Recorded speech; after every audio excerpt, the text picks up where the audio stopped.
જો તમારા પરિવારના ગ્રુપ હોય ને બધા ફેમિલી ગ્રુપ હોય વોટ્સઅપમાં, તો એમાં મેસેજ હું તો કહું છું જોઈ વિચારીને કરવાનું, કાં તો બધું ચેક કરીને કરવાનું. મારા હમણાં યાર જોરદાર ડખો થઈ ગયો.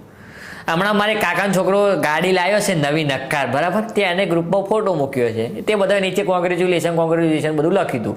પણ મેં તો જોયું જ નહોતું કે એને ગાડી લાવ્યો, ગ્રુપમાં ફોટો, બધા કોંગ્રેચ્યુલેશન મેસેજ વાંચ્યા જ નહોતા. એ સવારે ગાડી લાવ્યો, બરાબર. અને મેં રાત્રે તમે જો એક મસ્ત સુવિચાર હતો ને એ ગ્રુપમાં ઠોક્યો. હવે સુવિચાર કયો હતો તમને ખબર છે? કે ઈમાનદારીથી જે લોકો જીવતા હોય ને એમને જ તકલીફ પડે છે, બાકી બૂચ મારવાવાળા તો ગાડીઓ લઈને ફરે. મેં પેલો ગાડી લાવ્યો છે કે બધું જોયું જ નતું, મેં ખાલી એમનો સુવિચાર મૂકવા ખાતર મૂકી દીધો. એ જ દારા પાછો એ સવારે ગાડી લાવીને મેં હજુ સુવિચાર મૂક્યો કે બૂચ મારવાવાળા ગાડીઓ લઈને ફરે ને ઈમાનદારીવાળા તકલીફથી ફરે. મારા મારા કાકાના છોકરાને હજી ઝઘડો ચાલે.